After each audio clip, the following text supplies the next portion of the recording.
No, I can do whatever you want. How about give me a minute, and then once I hit it, let me know. I'll give you the thumbs up, not to be mistaken with the index finger. Okay. Okay? Thank you. Thanks for clarifying. Yeah, absolutely. Okay. You guys ready? I'm ready. Many historians would argue that the 20th century is only a century of massacre and war. My name's Alex, and I'm going to prove to you tonight that although massacre and war are both horrific aspects thoroughly plaguing the 20th century, the notion that the 20th century is only a century of these aspects is not only superfluous, but offensive. According to the Nobel Foundation, there have been over 200 wars and skirmishes between 1899 and 2001, which this map here so vividly portrays. We can see World War I, of course, 1914 to 1919, World War II, 1939 to 1945, and although not shown on here, the entire second half of the 20th century, not ending until 1991, was a Cold War, which was political conflict between the United States and the USSR. Now this is a dismal reality, but there is so much more to the 20th century than just war, and allowing this to be the sole defining characteristic of the most progressive century is delivering a great injustice to humanity. It is easy to become consumed with the terror and massacre of warfare, but it's consumption with no purpose and no contribution. Focusing on the underlying progression throughout the 20th century denotes true understanding. Not all consequences of war must be taken as dire. There is the inescapable reality of death and destruction, but there are also positive repercussions, including, for example, the independence of previously controlled nations by a political and social revolution. The Communist Revolution in Cuba began a trend throughout all of Latin America. Smaller, impoverished, and previously controlled countries began standing up to countries that colonized them in the mid and early 19th century, as well as to economically supreme countries such as the United States. Fidel Castro and Che Guevara orchestrated the Communist Revolution in Cuba in 1959. Prior to that, the United States established the Platt Amendment while liberating Cuba from Spaniard colonization in the early 20th century. Now, the Platt Amendment allowed for the United States to send troops to maintain or place friendly government in power and to protect themselves. When Castro came into power, he proclaimed that the Platt Amendment is finished. No more political or military control by the United States, and sovereignty was restored to Cuba. The Pacific saw a similar trend to that of Latin America as the Indo-Chinese region began to take control of its own political fate. Mid-19th century colonization came to an end. 1954 ended the French colonization of the Indo-Chinese region. At the end of World War II, Ho Chi Minh and his communist forces were able to occupy parts of North Vietnam, to which France sent military response in 1946, but public backlash throughout France in response to the horrors of World War II ended this, and at the Geneva Conference in 1954, Cambodia, Laos, and Vietnam were declared independent under neutral governments. This started a post-World War II liberation trend all throughout the Pacific.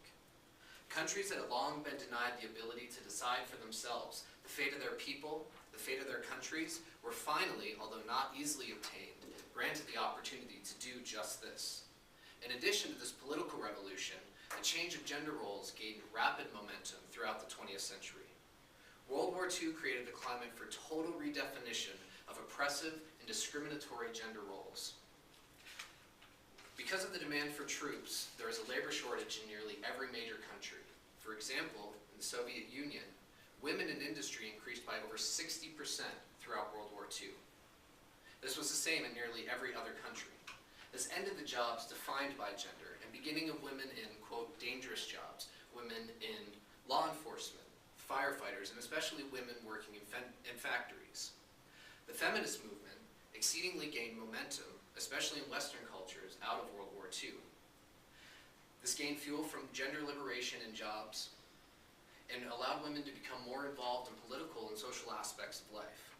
Bell Hooks, a famed feminist author, says, quote, "The foundation of future feminist struggle must be solidly based on a recognition of the need to eradicate the underlying cultural basis and causes of sexism and other forms of group oppression. This was a redefinition and began the redefinition of patriarchal established gender classes, abolished this misconception of a dominant gender, and helps to redefine social classes and begins a movement to end all aspects of oppression. The liberation of women and redefinition of gender roles in society is a strong, positive characteristic of the 20th century. Similar to women's rights, but on a much broader scale, human rights gained intense accentuation during the 20th century.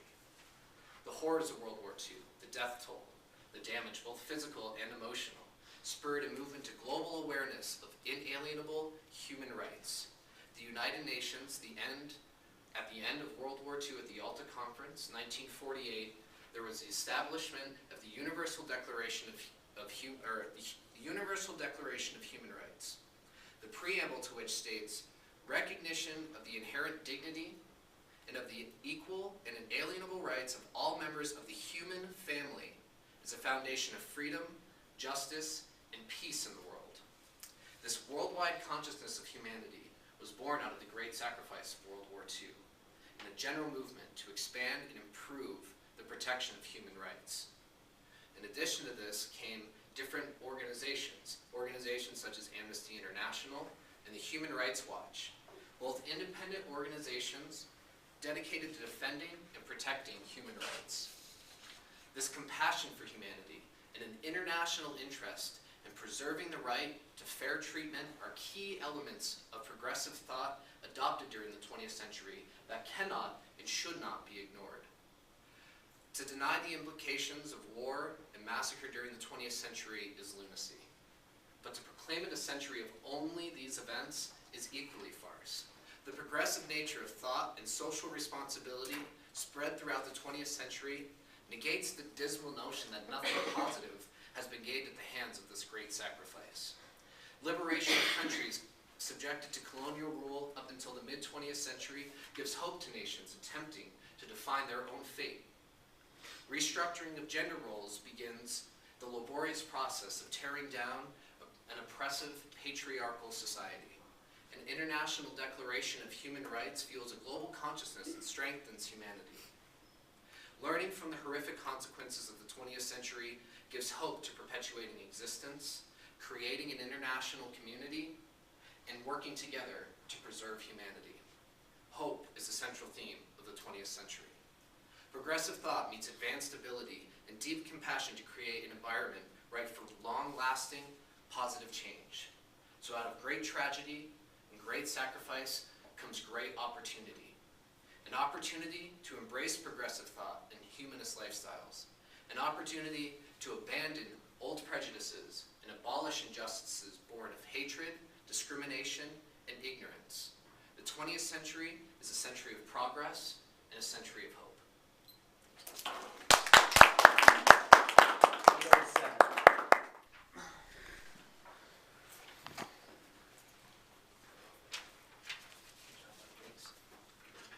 Do I just put the red button again? Yeah.